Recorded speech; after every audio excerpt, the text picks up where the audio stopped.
The desert air hung heavy that October evening, carrying with it the scent of creosote and the distant hum of traffic along the interstate.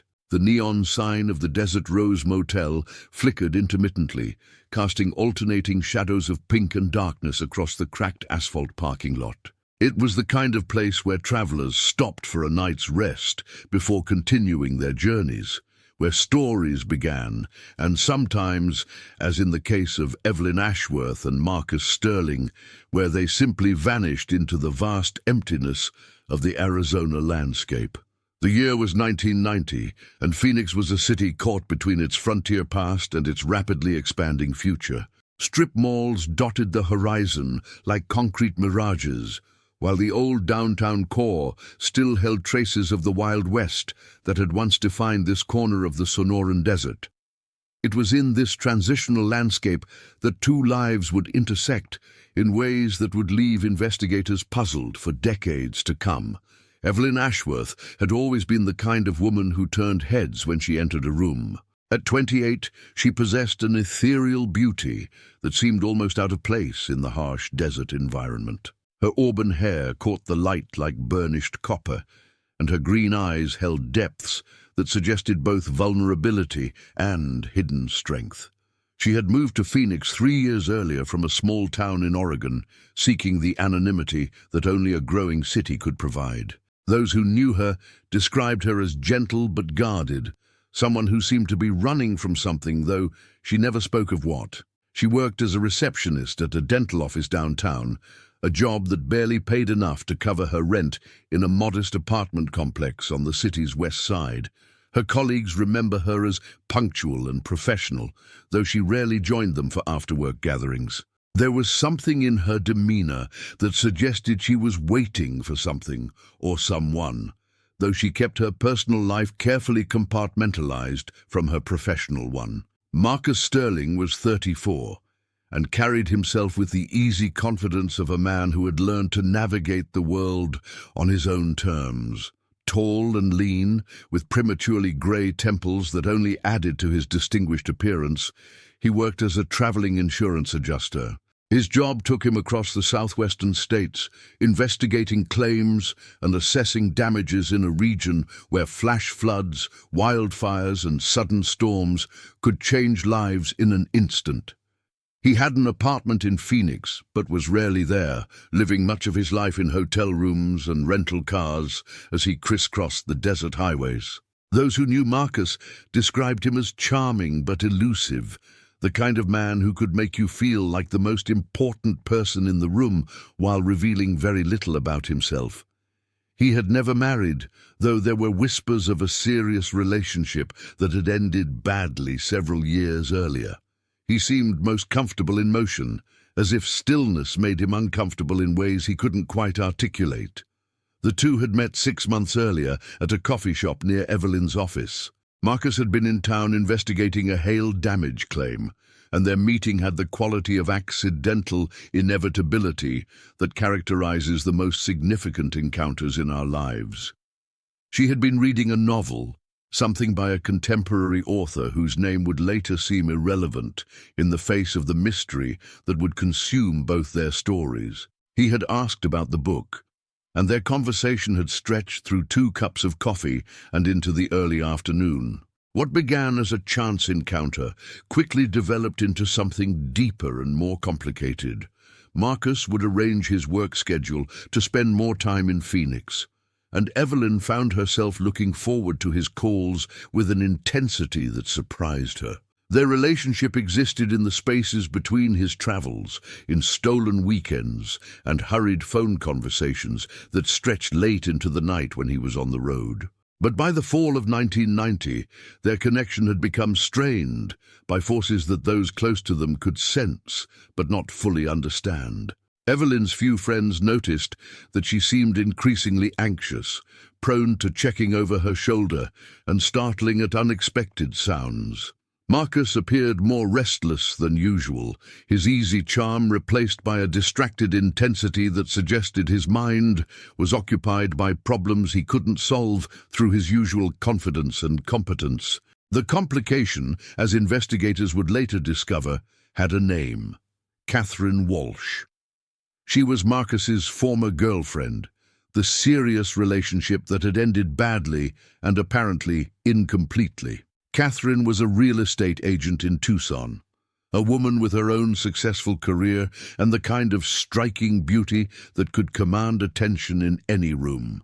Their relationship had lasted nearly 4 years before ending in what friends described as a series of dramatic confrontations and reconciliations that had left both parties emotionally exhausted.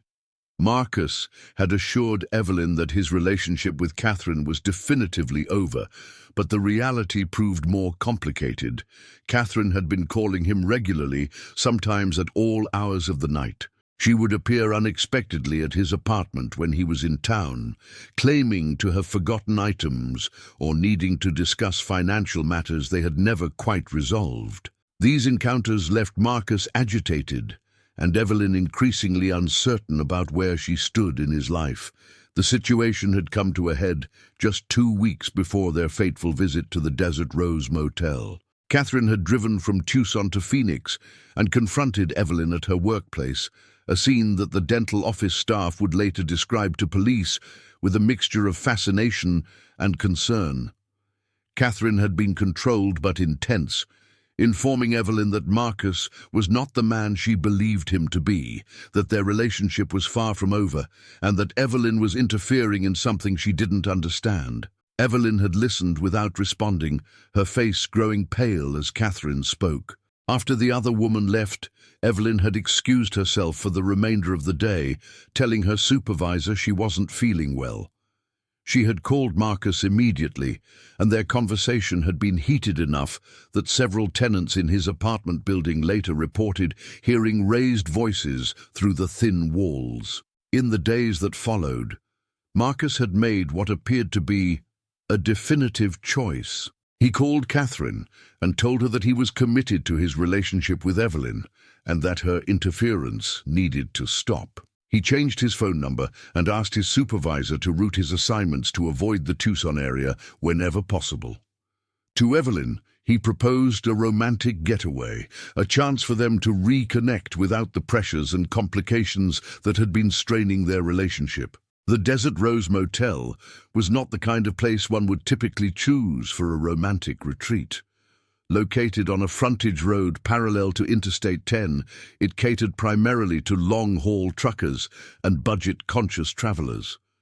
The rooms were clean but basic, and the isolation that the motel's location provided was more a function of economics than intentional privacy. Marcus had told Evelyn that he wanted them to be somewhere completely away from their normal lives, somewhere they could talk without interruption or distraction. On the evening of October 15th, security cameras captured their arrival at approximately 7:30. The footage, grainy and occasionally obscured by the flickering neon sign, shows Marcus's dark blue sedan pulling into the parking space in front of room 12. Evelyn can be seen emerging from the passenger side, her movements suggesting fatigue or perhaps reluctance. Marcus retrieved a single suitcase from the trunk while Evelyn waited by the car, her arms crossed as if she were cold despite the desert's lingering warmth. The motel's clerk, an elderly man named Harold Chen, who worked the evening shift, later told investigators that the couple had seemed polite but subdued when Marcus checked them in. He paid cash for 2 nights, though he mentioned they might leave early, depending on how their conversations went. The clerk found this phrasing odd enough to remember it clearly, as if Marcus were acknowledging that their stay might not proceed as planned. The security cameras captured their entry into room 12 at 7:45. After that, the electronic record of their presence becomes fragmentary and increasingly mysterious. The motel's surveillance system was aging and not entirely reliable, but it should have captured any movement in the parking lot or along the exterior walkways.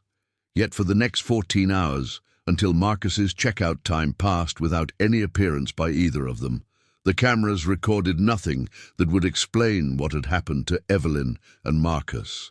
Room 12 faced the desert rather than the parking lot, its single window looking out over a landscape of scrub brush and distant mountains. The room contained the standard motel furnishings: 2 double beds, a small table and chairs, a television mounted on the wall, and a bathroom with a shower but no bathtub.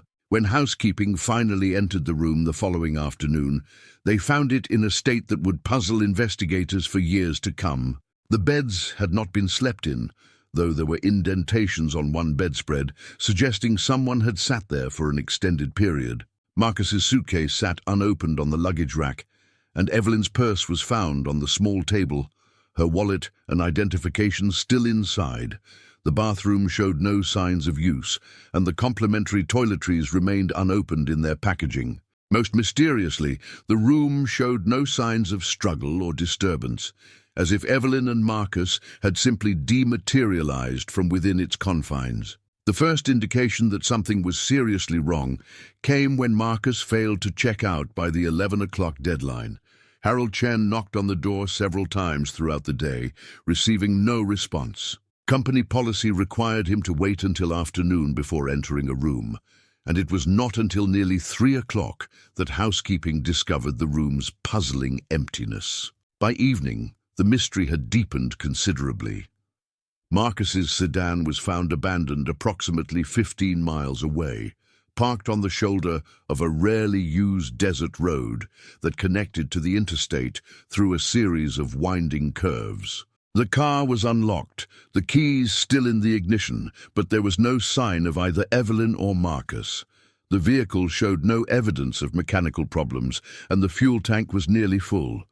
Most puzzling of all, there were no footprints in the sandy soil surrounding the car, as if it had been placed there by some means that left no trace. The discovery of the abandoned vehicle transformed what had been a routine missing persons case into something far more complex and troubling. The location where the car was found was significant in ways that would only become clear as the investigation progressed.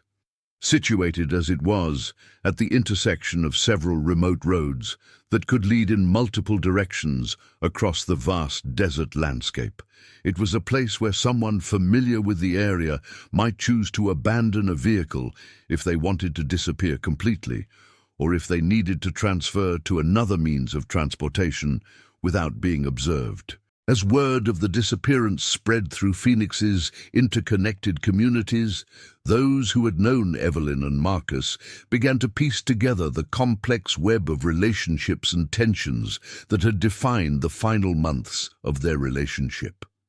The story of Catherine Walsh's involvement emerged gradually, along with details about the confrontation at Evelyn's workplace and the increasingly strained dynamic between the three of them. Catherine herself became a person of intense interest to investigators, though her whereabouts on the night of October 15th were well documented. She had been in Tucson, attending a real estate conference that had concluded with a dinner involving more than 50 colleagues. Her alibi was ironclad, but her emotional investment in Marcus's life remained a crucial element in understanding the pressures that had been building in the weeks before his disappearance with Evelyn. The investigation revealed that the situation had been more complex than anyone had initially understood, with layers of deception and emotional manipulation that painted a picture of relationships strained beyond their breaking point. Marcus had not been entirely truthful with either woman about the nature of his connections to the other, and both Evelyn and Catherine had been operating with incomplete information about their place in his life. As October ended and November began, the case attracted increasing media attention. The story had elements that captured public imagination: a mysterious disappearance, a love triangle, and the haunting image of an empty motel room that offered no clues about what had happened to its occupants. The Desert Rose Motel found itself the subject of unwanted scrutiny, with reporters and curiosity seekers arriving daily to photograph Room 12 and speculate about the events that had unfolded there. The investigation would eventually expand to include multiple law enforcement agencies and stretch across several states. But in those early days, the mystery seemed to center on that single motel room and the question of how two people could simply vanish without leaving any trace of their departure or their destination. The weeks following the discovery of the abandoned sedan brought a cascade of revelations that would reshape everything investigators thought they understood about Evelyn Ashworth and Marcus Sterling's disappearance. Detective Sarah Morrison, a 20-year veteran of the Phoenix Police Department, found herself assigned to what initially seemed like a straightforward missing persons case, but quickly evolved into something far more complex and haunting. Morrison had seen her share of disappearances over the years, and she understood that the first 72 hours were crucial. After that, the chances of finding missing persons alive dropped dramatically, and the investigation shifted from rescue to recovery. But this case defied the usual patterns from the very beginning. The lack of evidence at the motel room, combined with the mysteriously abandoned vehicle, suggested either an extremely sophisticated disappearance or something far more sinister. The detective's first priority was establishing a comprehensive timeline of Evelyn and Marcus's final days. What emerged was a picture of two people under increasing pressure, making decisions that seemed designed to isolate them from their normal support systems. Marcus had taken vacation time from his job, something his supervisor noted was unusual given his typically restless nature. Evelyn had told her co-workers she would be away for several days, mentioning a need to sort through some personal matters. The investigation into their backgrounds revealed details that complicated the initial narrative of a romantic getaway gone wrong. Marcus's financial records showed several large cash withdrawals in the weeks preceding their disappearance, totaling nearly $8,000. The withdrawals had been made from different banks across Phoenix, suggesting a deliberate attempt to avoid drawing attention to the transactions. When questioned, his bank manager confirmed that Marcus had seemed nervous during his final visit, repeatedly checking over his shoulder as if he expected to be followed. Evelyn's behavior in her final weeks had been equally concerning to those who knew her well. Her supervisor at the dental office, Dr. Patricia Hernandez, told investigators that Evelyn had seemed increasingly distracted and had made several personal phone calls during work hours, something that was completely out of character for her normally professional demeanor. On more than one occasion, Dr. Hernandez had found Evelyn staring out the office window with an expression that could only be described as fearful. The breakthrough that investigators had hoped for came from an unexpected source. Margaret Chen, the wife of the motel clerk who had checked Marcus and Evelyn into room 12, came forward with information that had initially seemed unimportant. On the night of their disappearance, she'd been unable to sleep and had spent several hours reading in the motel office while her husband worked. Around midnight, she had heard a car engine starting in the parking lot, followed by the sound of a vehicle driving away. What made Margaret's account significant was her certainty that she had heard only one car leaving the motel that night. The engine sound had been distinctive, she explained, with a slight irregularity that she had noticed when Marcus and Evelyn first arrived. If her recollection was accurate, it meant that both missing persons had left the motel in Marcus's sedan, apparently of their own free will, and without any signs of distress that might have attracted attention. This revelation shifted the focus of the investigation in a new direction. Rather than treating the case as a potential abduction or crime of violence, investigators began exploring the possibility that Evelyn and Marcus had staged their own disappearance. The large cash withdrawals, their choice of an isolated motel, and the careful timing of their absence from work all suggested planning and premeditation.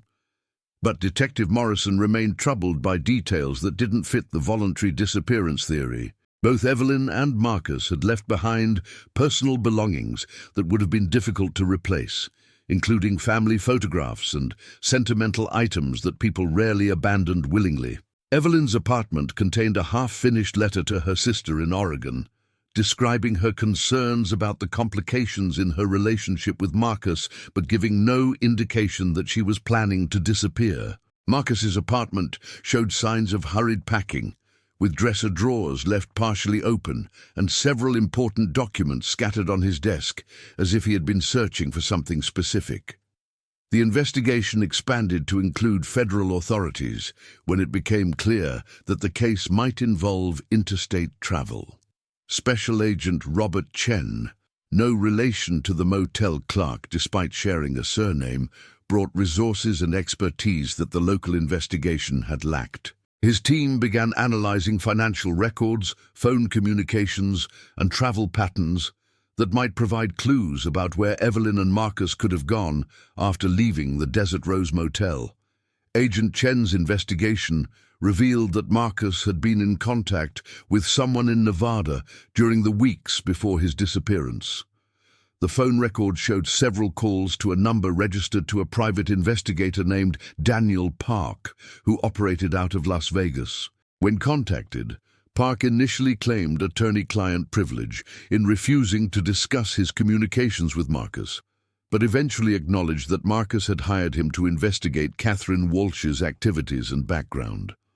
What Park's investigation had uncovered painted a disturbing picture of obsessive behavior that went far beyond the jealous ex-girlfriend narrative that had initially emerged.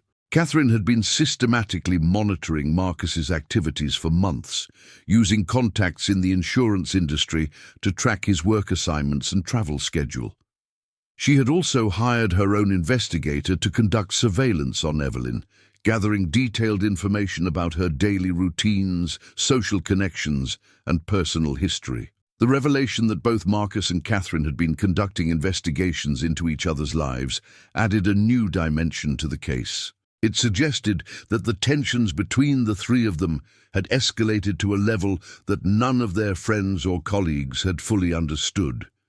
Detective Morrison began to wonder if Marcus and Evelyn's disappearance had been motivated not by romantic impulses, but by fear of what Catherine's investigation might reveal or what actions she might take. Catherine Walsh herself remained cooperative with investigators throughout the process, maintaining her innocence in any wrongdoing while acknowledging that her behavior toward Marcus and Evelyn had been inappropriate.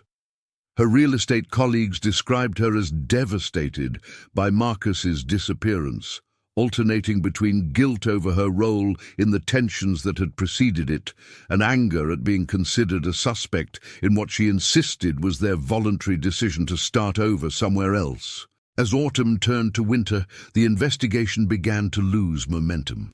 The initial surge of media attention faded as other stories captured public interest, and the case settled into the methodical, unglamorous work of following leads that increasingly led nowhere. Tips from the public dwindled to a handful per week, most involving alleged sightings in distant cities that proved impossible to verify. The families of the missing couple struggled with the uncertainty in different ways. Evelyn's sister, Rebecca, traveled from Oregon to Phoenix and spent weeks distributing flyers and organizing search efforts. She established a reward fund and hired her own private investigator, convinced that law enforcement was not doing enough to find her sister. Rebecca's efforts kept the case in local media attention longer than it might have otherwise maintained, but the results were disappointing. Despite thousands of flyers and numerous interviews with local television stations, no substantive leads emerged. Marcus's family proved more difficult to locate and engage. His parents had died several years earlier, and his only close relative was a brother who lived in Colorado and had maintained minimal contact with Marcus for nearly a decade. When investigators finally reached Thomas Sterling, he expressed concern but admitted that Marcus's disappearance was consistent with a pattern of behavior that had characterized his brother's entire adult life. Thomas described Marcus as someone who had always been running from something, changing jobs and relationships whenever the emotional demands became too intense. The case officially transitioned from active to cold status after 6 months, though Detective Morrison continued to review the file periodically and follow up on any new information that emerged. The transition was difficult for everyone involved, particularly Rebecca, who felt that law enforcement was abandoning her sister. She maintained pressure on the department through regular phone calls and letters, insisting that the investigation had missed crucial evidence or had failed to pursue important leads with sufficient vigor. Years passed, and Phoenix continued its relentless expansion across the Sonoran Desert. The Desert Rose Motel, never particularly prosperous, struggled with the notoriety that the case had brought. Room 12 remained empty for months after the disappearance, not because it was sealed for investigation, but because guests specifically requested different accommodations when they learned about its history. Eventually, Harold Chen retired, and the motel changed ownership twice, each time bringing renovations that gradually erased the physical traces of that October night in 1990. Detective Morrison herself retired in 2003, after 33 years with the Phoenix Police Department. The Ashworth Sterling case, as it had come to be known in departmental records, remained one of the few major investigations from her career that had never been resolved. She occasionally received calls from true crime enthusiasts and amateur investigators who had developed their own theories about what had happened, but none of their ideas provided new evidence or actionable leads. The passage of time brought changes to everyone whose lives had been touched by the disappearance. Catherine Walsh eventually moved to California, where she built a successful career in commercial real estate. She married in 1998 and had 2 children, but colleagues noted that she never spoke about her life in Arizona and seemed to have deliberately severed all connections to that period. When contacted by a documentary filmmaker in 2005, she declined to participate and asked not to be contacted again about the case. Rebecca continued her advocacy for her sister's case long after the official investigation had gone dormant. She created a website in 2001 that compiled all the known facts about the disappearance, along with photographs of Evelyn and Marcus and detailed timelines of their final weeks. The website attracted attention from online communities dedicated to unsolved mysteries, generating new theories and occasionally new tips, though none led to breakthrough developments. The most significant development in the case's dormant years came in 2008, when a construction crew working on a housing development north of Phoenix discovered human remains in what had previously been undeveloped desert. The location was approximately 30 miles from the Desert Rose Motel, in an area that had been searched in the initial investigation, but not with the thoroughness that later investigators wished had been applied. The remains were badly deteriorated after nearly 2 decades in the desert environment, but forensic analysis quickly determined that they belonged to a male individual between 30 and 40 years old at the time of death. The height and general physical characteristics were consistent with Marcus Sterling, and dental records eventually confirmed the identification. The discovery brought renewed attention to the case and prompted a fresh search of the surrounding area. Evelyn's remains were found 3 days later, approximately 50 yards from where Marcus had been discovered. The location of both sets of remains, in a remote area that required significant local knowledge to access, suggested that whoever had placed them there had been familiar with the desert landscape.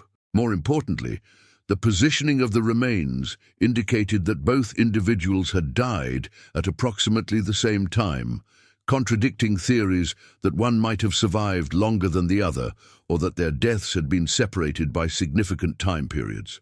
The forensic analysis of the remains, conducted with techniques that had not been available during the original investigation, provided new insights into what had happened to Evelyn and Marcus. Both had died from what appeared to be dehydration and exposure, suggesting that they had been abandoned in the desert without adequate supplies or means of escape. There was no evidence of trauma or violence, but the condition of the remains made it impossible to determine whether their presence in that location had been voluntary or forced.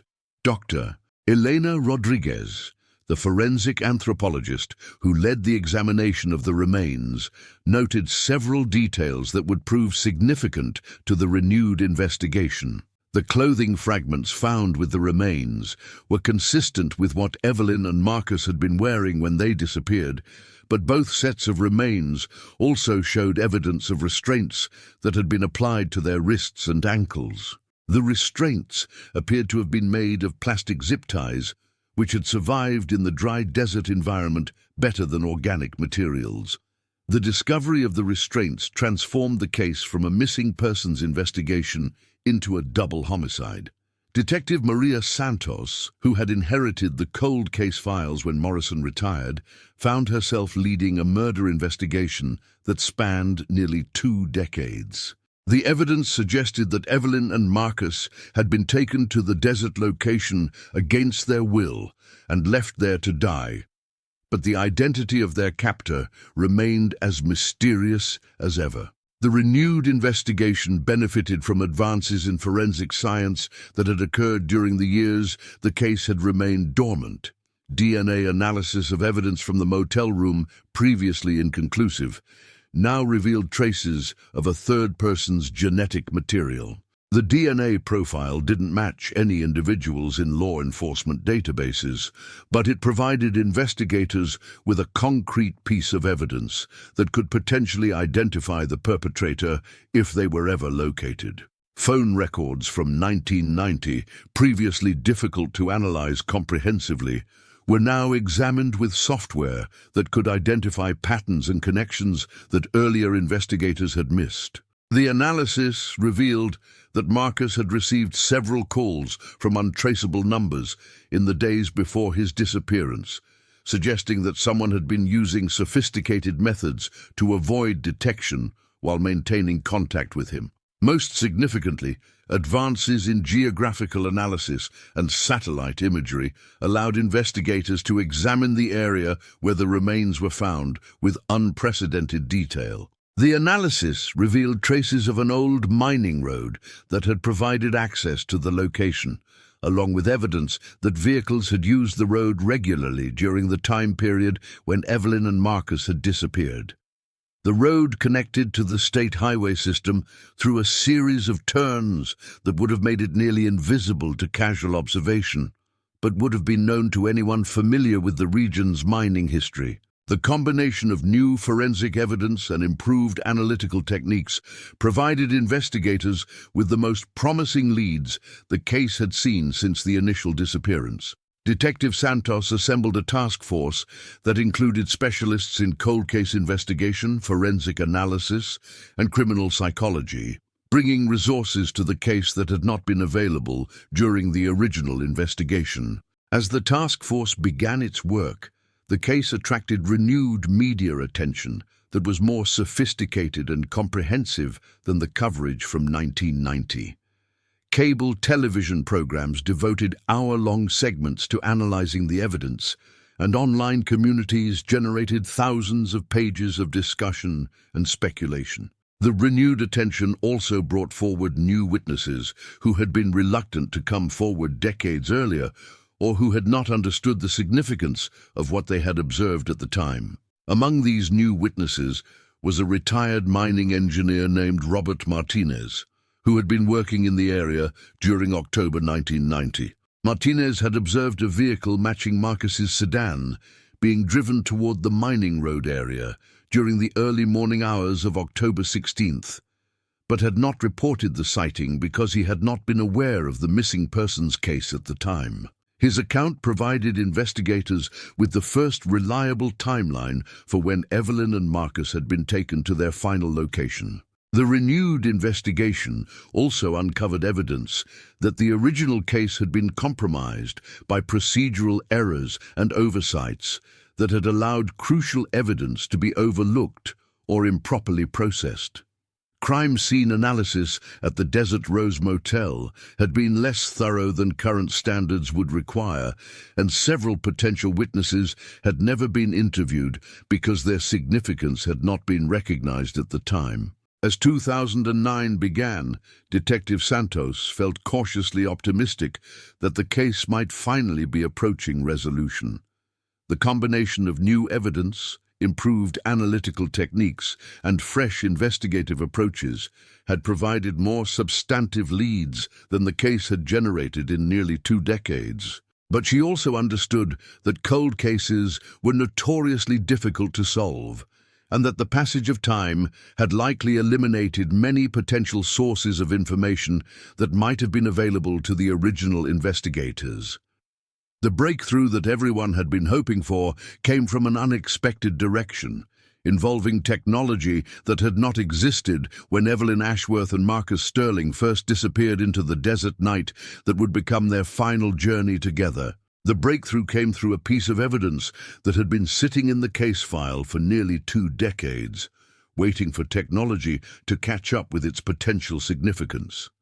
In 1990, cellular phone technology was still in its infancy, and the few people who owned mobile phones generated records that were difficult to trace and analyze. But in 2009, Detective Santos and her team had access to sophisticated software that could reconstruct cellular tower data from the time period surrounding Evelyn and Marcus's disappearance. The analysis revealed something extraordinary. A cellular phone had been active in the area where the remains were discovered during the early morning hours of October 16, 1990. The phone had made a single call lasting 4 minutes and 17 seconds to a number in Tucson before going permanently silent. The call had been placed at 3:47 in the morning, approximately 6 hours after Margaret Chen had heard the car leaving the Desert Rose Motel. The number in Tucson belonged to a business line that had been registered to Walsh Investigations, a private detective agency that had operated for less than 2 years in the early 1990s. The agency had been owned and operated by James Walsh, Catherine's older brother, who had specialized in corporate security and personal protection services. James had closed the business in 1992 and moved to Denver, where he had worked in construction until his death from a heart attack in 2004. Detective Santos felt the familiar electric sensation that experienced investigators recognize when seemingly unconnected pieces of evidence suddenly form a coherent pattern. She immediately began investigating James Walsh's background, discovering a man whose life had been marked by instability and concerning behavior patterns. Military records showed that James had been discharged from the Army in 1986 following a series of incidents involving inappropriate conduct toward female personnel. He had drifted through various security jobs before starting his private investigation business, which colleagues remembered as barely legitimate and focused primarily on surveillance work that bordered on stalking. The investigation into James Walsh revealed that his relationship with his sister Catherine had been complicated and occasionally troubling. Former neighbors in Tucson described him as protective of Catherine to an unhealthy degree, someone who seemed to view her romantic relationships as personal threats requiring his intervention. When Catherine had begun dating Marcus Sterling, several of her friends had noticed that James seemed to take an unusual interest in learning details about Marcus's background and activities.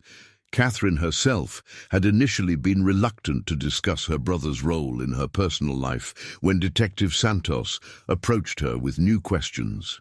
Now living in San Diego and working as a successful commercial real estate broker, Catherine had built a life that seemed deliberately disconnected from her past in Arizona. But when confronted with the cellular phone evidence and the connection to her brother's business, she finally acknowledged that James had been far more involved in her relationship with Marcus than she had ever admitted to the original investigators.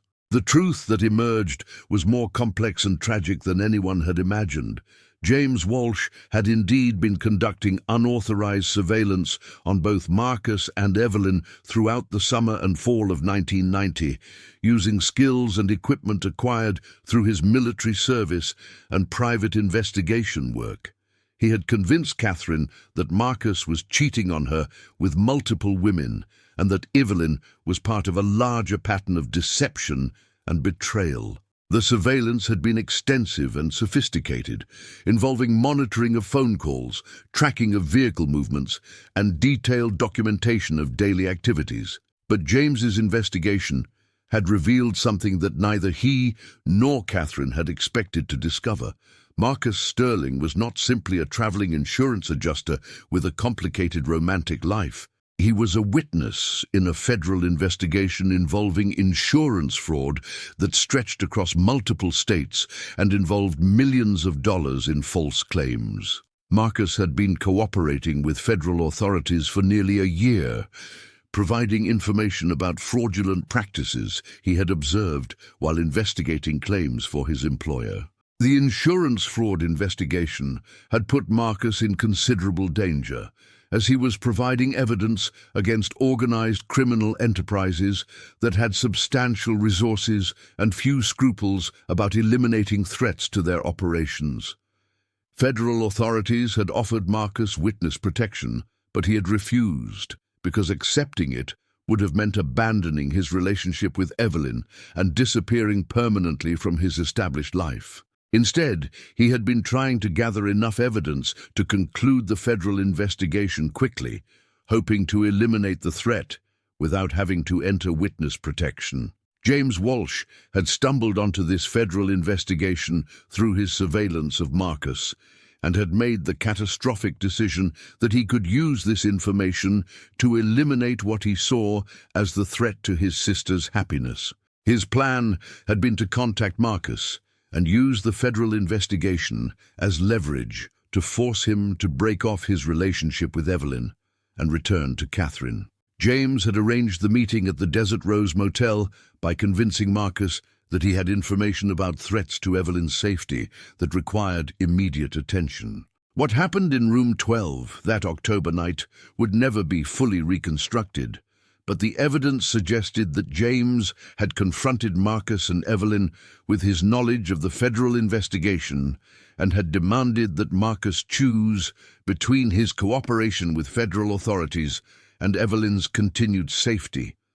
When Marcus had refused to be blackmailed, James had used force to take them to the remote desert location where their remains would eventually be discovered. The cellular phone call placed from the desert location had been James contacting Catherine to inform her that the threat to her relationship with Marcus had been eliminated.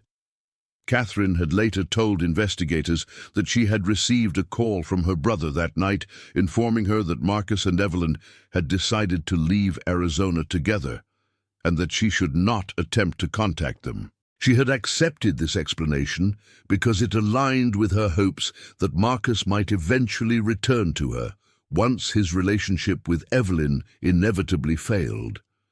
James Walsh had died, believing that he had protected his sister and eliminated a threat to her happiness. Catherine had lived for nearly 2 decades, not knowing that her brother had committed murder in what he believed was her best interest. The revelation destroyed the carefully constructed life she had built in California, forcing her to confront not only the truth about Marcus and Evelyn's deaths, but also the realization that her own jealousy and emotional manipulation had provided the motivation for her brother's actions. The resolution of the case brought a mixture of relief and profound sadness to everyone whose lives had been affected by the disappearance. Rebecca, Evelyn's sister, finally had answers to questions that had haunted her for nearly 20 years, but the answers brought their own burden of grief. She had spent decades hoping that her sister might still be alive somewhere, building a new life under a different identity.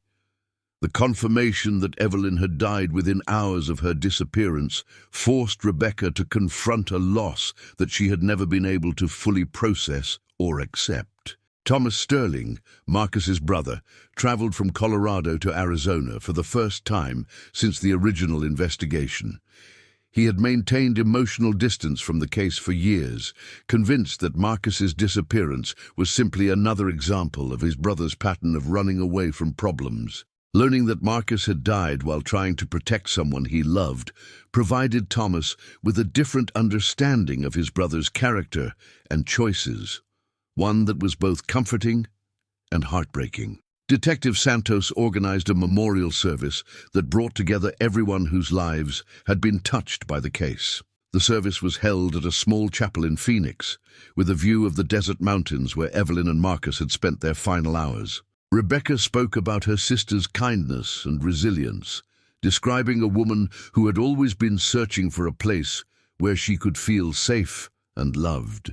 Thomas shared memories of his brother's loyalty and determination, qualities that had ultimately led to his cooperation with federal authorities and his refusal to abandon Evelyn when faced with James Walsh's threats. Catherine attended the memorial service, though she sat alone in the back of the chapel and left immediately afterward. Her presence was controversial among those who had known Evelyn and Marcus, as some felt that her jealousy and manipulation had contributed to the circumstances that led to their deaths. But Rebecca had specifically requested that Catherine be welcome at the service, believing that forgiveness was necessary for everyone to move forward with their grief and healing. The federal insurance fraud investigation that had originally put Marcus in danger was concluded successfully, with several convictions resulting from the evidence he had provided. A federal prosecutor noted that Marcus's cooperation had prevented millions of dollars in fraudulent claims and had disrupted criminal enterprises that had been operating across multiple states. Marcus's contribution to the investigation was acknowledged in court records, providing official recognition of the courage he had shown in cooperating with authorities despite the personal risks involved. The Desert Rose Motel was demolished in 2010 as part of a highway expansion project that eliminated several older businesses along the frontage road.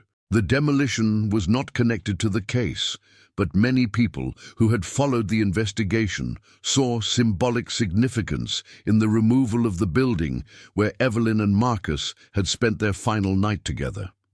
The site was eventually incorporated into a rest area with picnic tables and desert landscaping, creating a peaceful space where travelers could stop and appreciate the austere beauty of the Sonoran Desert. Detective Santos retired from the Phoenix Police Department in 2011, with the resolution of the Ashworth-Sterling case representing one of the most significant achievements of her career. She had spent more than 2 years working on the cold case investigation, and the successful resolution had required coordinating with federal authorities, forensic specialists, and investigators in multiple states. The case had demonstrated how advances in technology could breathe new life into investigations that had seemed hopelessly stalled, providing hope for other families whose loved ones had disappeared under mysterious circumstances.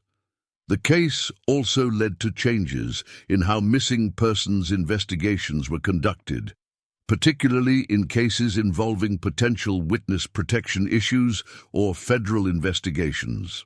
Law enforcement agencies developed better protocols for sharing information between local and federal authorities, ensuring that future investigations would not be hampered by the communication failures that had complicated the original search for Evelyn and Marcus.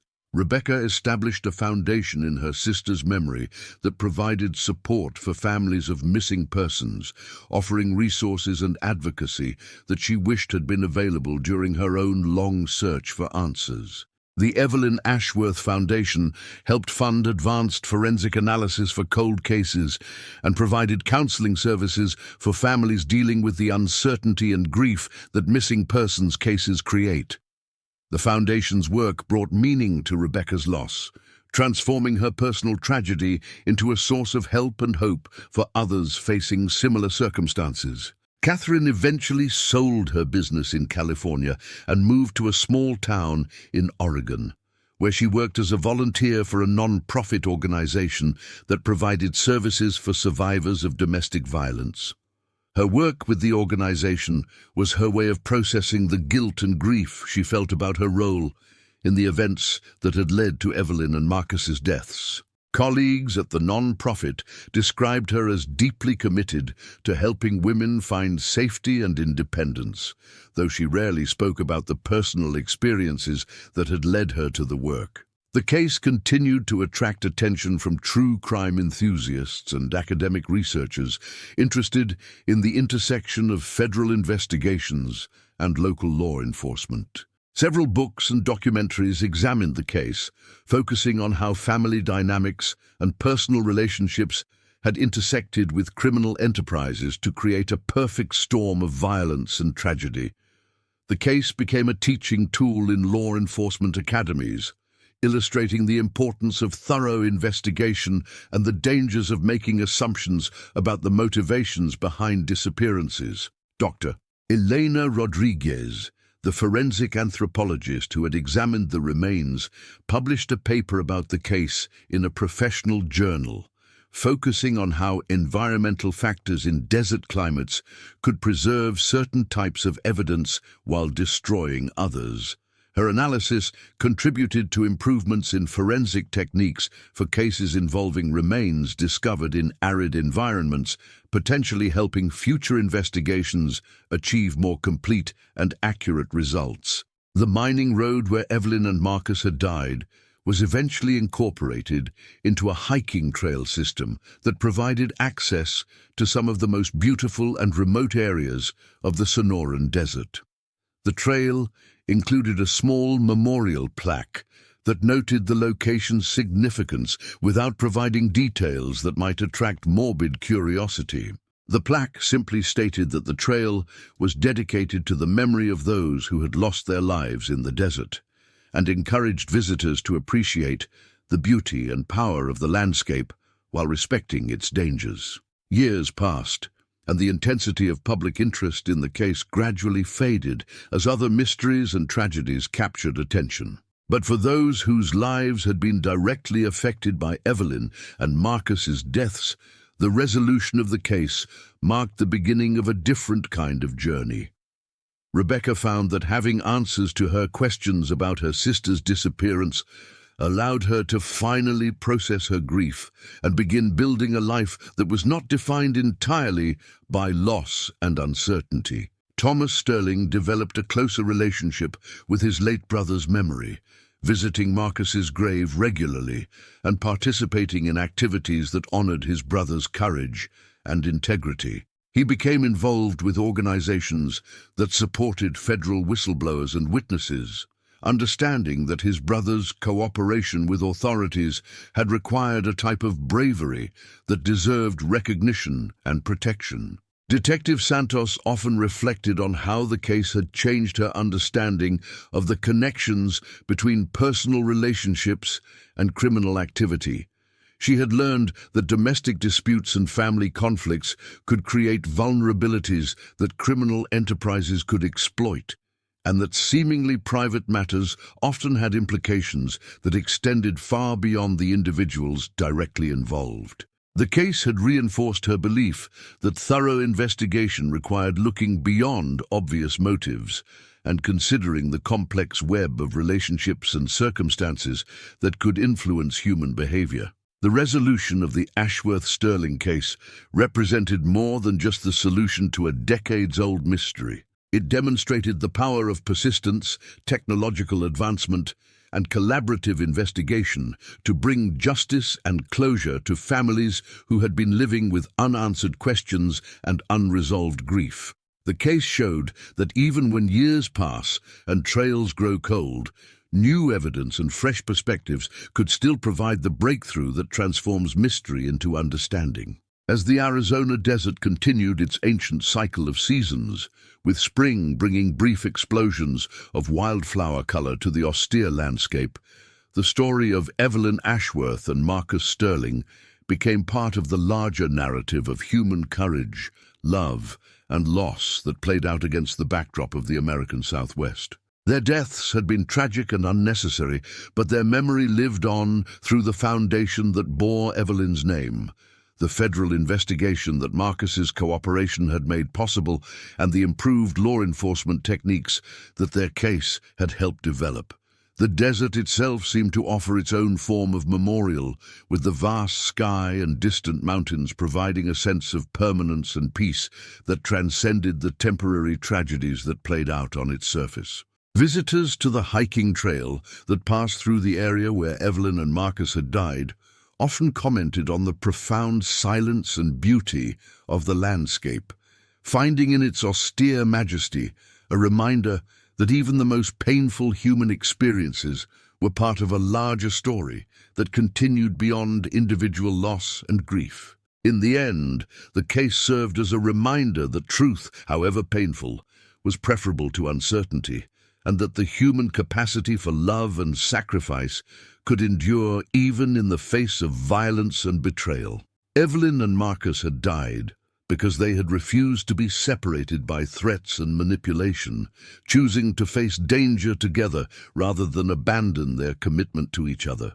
Their story became a testament to the power of love to inspire courage, even when that courage ultimately led to tragedy. The final chapter of their story was written not in the desert where they died, but in the lives of those who remembered them and carried forward the lessons their deaths had taught about the importance of truth, justice, and the enduring connections that bind human beings together across time and circumstance.